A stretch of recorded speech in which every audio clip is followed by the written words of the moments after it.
Stephanie with WTI, and I've got the hair care combo for you.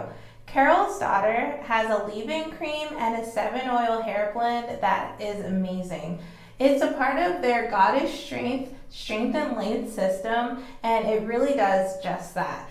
The hair oil, I use it specifically for my scalp. With fresh, clean hair, I go ahead and give myself a nice scalp massage. It feels so good, but also it smells so good. The smell alone is its own experience. It's divine. The oil has a nice nozzle to where it can be applied directly to the scalp and it doesn't like pour all over your hair. And it's just a little bit that comes out at a time, which is perfect because that's all you really need. So it's very cost efficient because a little bit goes a long way with this oil.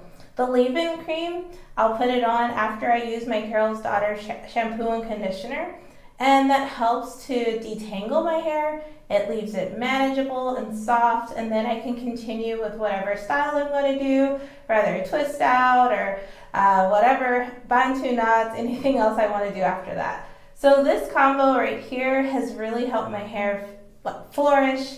It is thicker, it is gaining some more length, and really it feels so much healthier than before when I didn't use it. So that's been my experience with it, and I hope you'll try it out for yourself, but that's just my point of view.